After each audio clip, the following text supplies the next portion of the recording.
আসসালামু আলাইকুম। প্রোগ্রামাবাদে স্বাগতম। আপনাদের সাথে আছি মুজাহিদুল ইসলাম। আজকে আমাদের এই ভিডিওতে দেখব কিভাবে আমাদের ফার্স্ট সি শার্প প্রোগ্রামটিকে ক্রিয়েট করতে হয়, অর্থাৎ প্রজেক্টে ক্রিয়েট করতে হয় এবং সেটি কিভাবে রান করাতে হয়। তার জন্য আমরা প্রথমে আমাদের ভিজুয়াল স্টুডিও কোডটি ওপেন করে নিচ্ছি।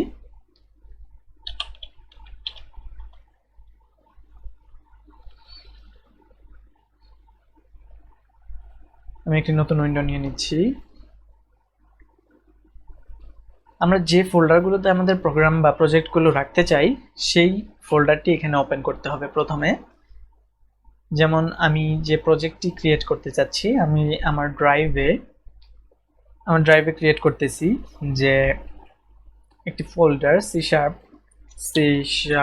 টিউটোরিয়াল, অর্থাৎ আমি যে কাজগুলো করব এই ফোল্ডারের ভিতরে থাকবে। আমি একটি প্রজেক্ট ক্রিয়েট করছি, একটি নাম দিয়ে দিচ্ছি যে ফার্স্ট প্রজেক্ট। মানে আপনি আপনার পিসির যে কোনো ড্রাইভে গিয়ে যে কোনো একটি ফোল্ডারের ভিতর আপনার প্রজেক্টটি ক্রিয়েট করতে পারেন। আমি ফার্স্ট প্রজেক্ট লিখছি। এখন এই ফোল্ডারটি আমাদের ওপেন করতে হবে। এই ফোল্ডারটি ওপেন করার অনেকগুলো ওয়ে পাবেন, তবে আমরা যখন ভিজুয়াল স্টুডিও কোডটি ইনস্টল করেছিলাম তখন কিছু ফিচার আমরা ইনেবল করেছিলাম। সেই সময়ে আমরা ইনস্টল করার সময় ক্রিয়েট ডেস্কটপ আইকন, তারপরে যেটা বলেছিলাম যে আমাদের ওপেন উইথ ভিজুয়াল স্টুডিও কোডের যে অপশনগুলো আমি সেটি দেখাচ্ছি আপনাদের, এই সবগুলো বক্সে আমরা যখন টিক চিহ্ন দিয়ে দিব এই ফিচারগুলো পাবো। কোন ফিচারটির কথা বলছি সেটি এখন দেখে নেওয়া যাক। আমি ফার্স্ট প্রজেক্টের ভিতরে প্রবেশ করলাম।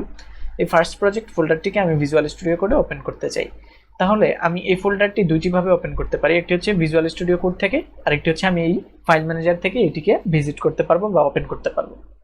রাইট ক্লিক করে আমি নিচের দিকে দেখতে পাচ্ছি ওপেন উইথ কোড। কিন্তু আপনি যদি ভিজুয়াল স্টুডিও কোডটি সেট আপ করার সময় সবগুলো টিক চিহ্ন না দিয়ে দেন অপশনগুলোতে, সেক্ষেত্রে আপনি এই অপশনটি পাবেন না। আপনি যদি আমাদের ভিডিও দেখে ভিজুয়াল স্টুডিও কোড অর্থাৎ সি শার্পের যে এনভায়রনমেন্ট সেট আপ করে থাকেন, সেই ক্ষেত্রে আপনি এই ফিচারটি পেয়ে যাচ্ছেন। অর্থাৎ আপনি যদি সবগুলো টিক চিহ্ন দিয়ে থাকেন সেক্ষেত্রে আপনি এই ফিচারটি পাবেন, সেটি হচ্ছে ওপেন উইথ কোড। আমি যদি এটিতে ক্লিক করি, এটি এই ফোল্ডারটি আমাদের ভিজুয়াল স্টুডিও কোডে ওপেন হয়ে যাবে। ওপেন হওয়ার পরে আপনাকে একটি উইন্ডোতে মেসেজ দেখাবে যে do you trust the author, অর্থাৎ আপনি যে এই ফোল্ডারটি ক্রিয়েট করেছেন এটিকে আপনি ট্রাস্ট করছেন কিনা। আপনি এটিকে টিক চিহ্ন দিয়ে yes I trust the author এটিতে অ্যাকসেপ্ট করে নিলাম। এখানে দেখুন যে আমি যে ফোল্ডারটি ক্রিয়েট করেছিলাম সেটি এই ভিজুয়াল স্টুডিওতে যে ওপেন করলাম সেটি ফার্স্ট প্রজেক্ট। আমাদের এখান থেকেও এই ফোল্ডারটি ওপেন করতে পারতাম, সেটি হচ্ছে আমি এটি কেটে দিচ্ছি, একটি নতুন উইন্ডো নিচ্ছি। আপনাদেরকে দুটি অপশনই দেখাচ্ছি। আপনি প্রথমে আপনার যে ফোল্ডারটি ক্রিয়েট করলেন সেটি ফাইলে গিয়ে ওপেন ফোল্ডারে ক্লিক করবেন সেটি ওপেন করার জন্য। এখন আপনি যে ড্রাইভে সেভ করেছেন, আমি যেমন এসএসডি ড্রাইভের ভিতরে সেভ করেছি, এসএসডি ড্রাইভে প্রবেশ করার পর এখানে দেখুন সি শার্প টিউটোরিয়াল, এটার ভিতরে আমি ফার্স্ট প্রজেক্ট এটি ক্রিয়েট করেছি এবং এটিতে ডাবল ক্লিক করলাম বা এটিতে শুধুমাত্র এইভাবে সিলেক্ট করে সিলেক্ট ফোল্ডারে ক্লিক করুন। আপনাদের একটি নিউ উইন্ডোতে এটি ওপেন হবে, সেক্ষেত্রে আপনি এখানে সেম আউটপুটটাই দেখতে পাবেন ফার্স্ট প্রজেক্ট। অর্থাৎ আমরা ওইভাবেও ওপেন করতে পারি এবং ভিজুয়াল স্টুডিও কোড থেকেও করতে পারি। এখন আমরা যে প্রজেক্টটা ক্রিয়েট করব সেটির যাবতীয় ফোল্ডার এই ফার্স্ট প্রজেক্টের ভিতরে স্টোর করা থাকবে। সেটি করার জন্য আমরা প্রথমেই টার্মিনালে চলে যাব, অথবা কিবোর্ড শর্টকাট হচ্ছে কন্ট্রোল তারপরে ব্যাকটিক। এখন আপনি বলতে পারেন এই ব্যাকটিক আবার কোনটা, অনেকের কাছে এটি অপরিচিত। ব্যাকটিক যেটি সেটি হচ্ছে দেখবেন যে আপনার কিবোর্ডের ট্যাব বাটনের ঠিক উপরের বাটনটা স্কেপ বাটনের নিচে এবং ওয়ান যে অক্ষরটি রয়েছে আমাদের ওয়ান, এই ওয়ানের বাম পাশে একটি ঢেউয়ের মতো, ঢেউ খেলানোর পানির যে ঢেউ সেটার মতো একটি অপশন রয়েছে, এটিকে বলা হয় ব্যাকটিক। ব্যাকটিক হচ্ছে ইনভার্টেড কমার মতো কিন্তু একটু বাঁকানো। এটিতে যখন আপনি কন্ট্রোল চেপে রেখে এটিতে প্রেস করবেন, দেখবেন যে নিচের দিকে আপনার একটি টার্মিনাল ওপেন হয়েছে। আশা করি দেখতে পাচ্ছেন এই টার্মিনালটি ওপেন হয়ে গিয়েছে এবং এই টার্মিনালের ভিতরে আমাদের যে প্রজেক্ট ক্রিয়েট করার কোড, অর্থাৎ টার্মিনালে যে কোডগুলো কমান্ড সেটি রান করাতে হবে।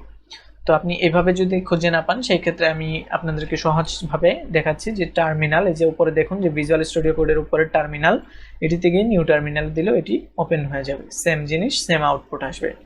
এখন দেখুন এখানে যে পিএস আমাদের যে ফোল্ডারটি ওপেন রয়েছে সেটি দেখাচ্ছে। অবশ্যই আপনি আপনার যদি প্রজেক্টের ফোল্ডারটি ওপেন করলেন সেটি যদি না দেখতে পান সেই ক্ষেত্রে ভিন্নভাবে কাজটি করতে হবে, অথবা আপনি পুনরায় ওপেন করে দেখুন, এটি আসবে। তো এখন আমাদের দুইটি অপশন রয়েছে। একটি হচ্ছে যে আমি এই প্রজেক্টটি ক্রিয়েট করার জন্য একটি কমান্ড চালাবো। এখন আমি এখানে বাইরে যদি ক্লিক করি, দেখুন যে এই অপশনটি, অর্থাৎ আমি লেখার জন্য যে ফিল্ডটি ছিল, এতক্ষণ একটা বক্স দেখতে পাচ্ছি, রেক্টেঙ্গল বক্স। এই রেক্টেঙ্গল বক্সটি ফাঁকা হয়ে গেল, এতক্ষণ ছিল ফিল করা ব্ল্যাক কালার, এখন ফাঁকা। তখন বুঝতে হবে আমি যাই কিছুই টাইপ করি এই টার্মিনালে কোনো লেখাই উঠবে না। যখন আমি এই টার্মিনালের যে কোনো অংশে ক্লিক করব, এই টার্মিনালের যে কোনো অংশে ক্লিক করব, তখন দেখবেন এই রেক্টেঙ্গল ব্লকটি ফিল হয়ে গেছে, অর্থাৎ ব্ল্যাক কালার হয়ে গেছে। যখন এটি হবে তখন বুঝতে পারবেন যে এখানে আপনি টাইপ করলে যে কোনো লেখা উঠবে। অনেকেরই এমন একটি প্রবলেম হবে যে আপনি বাইরে ক্লিক করা অবস্থায় থাকবে, কিন্তু আপনি এখানে লেখার চেষ্টা করলেও টার্মিনালে কোনো কমান্ড লিখতে পারবেন না। তো আশা করি বুঝাতে পেরেছি যে কিভাবে এটি ইনেবল করতে হয়। এখানে একটি ক্লিক করলে একটি ফিল আউট হয়ে যাচ্ছে।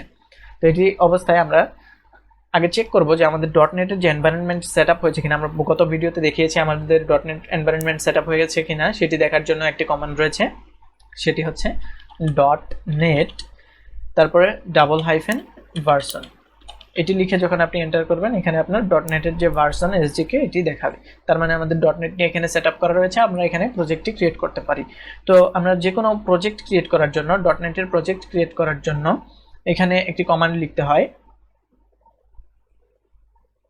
কমান্ডটি হচ্ছে .net নিউ কনসোল।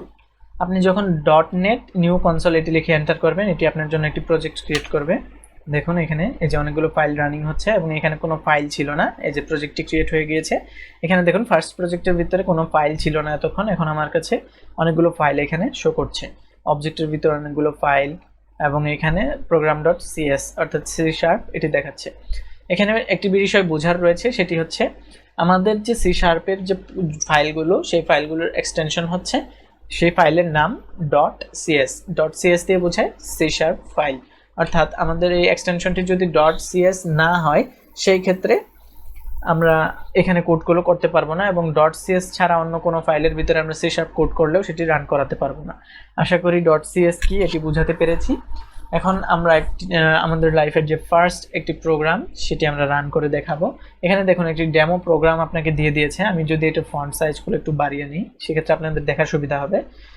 আমি টেক্সট এডিটরে ফন্টটা বাড়িয়ে দিচ্ছি।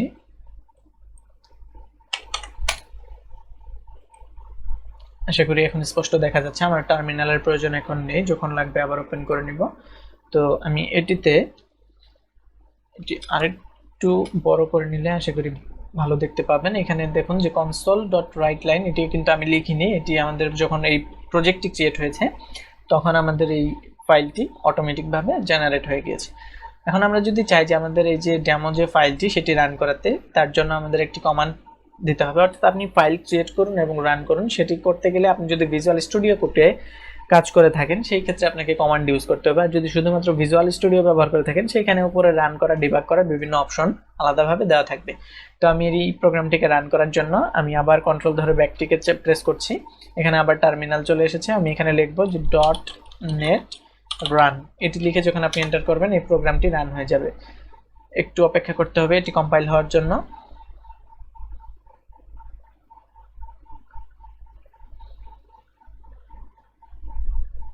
দেখুন এখানে দেখাচ্ছে যে হ্যালো ওয়ার্ল্ড। এটি কেন দেখাচ্ছে? উপরে আমরা কোডের ভিতরে লিখেছিলাম কনসোল ডট, মানে লেখা ছিল, জেনারেট করা ছিল console.writeline hello world, অর্থাৎ এখানে যা লেখা ছিল সেটি আমাদের স্ক্রিনে প্রিন্ট করছে। এভাবে আমরা আমাদের কোডগুলো রান করতে পারি। এই দুইটি আপনাদের সবসময় এই দুইটি কমান্ড ব্যবহার করতে হবে, যে কোনো প্রজেক্ট ক্রিয়েট করার জন্য .net নিউ কনসোল, এবং যে কোনো প্রজেক্টকে রান করানোর জন্য .net রান। এই কমান্ড দুটি মনে রাখবেন, যদি মনে না থাকে লিখে রাখতে পারেন। যদি কারো সমস্যা হয়ে থাকে অবশ্যই কমেন্টে জানাবেন, এবং পরবর্তী ভিডিওতে আমরা জানাবো যে আমাদের যে এই প্রোগ্রামগুলো সেগুলো কিভাবে কম্পাইল করা হয়, অর্থাৎ কিভাবে আমাদের এখানে সম্মুখে এটির আউটপুট দেখানো হয়, এটি আমাদের জানা প্রয়োজন। এটি আমরা দেখার চেষ্টা করব। ততক্ষণ আমাদের সাথেই থাকুন। যদি ভিডিওটি ভালো লেগে থাকে অবশ্যই লাইক করুন, কমেন্ট করুন কোনো সমস্যা থাকলে, আর চ্যানেলটি সাবস্ক্রাইব করুন নতুন নতুন আপডেট পাওয়ার জন্য। আপনার বন্ধু বান্ধবদের শেয়ার করতে ভুলবেন না। আসসালামু আলাইকুম।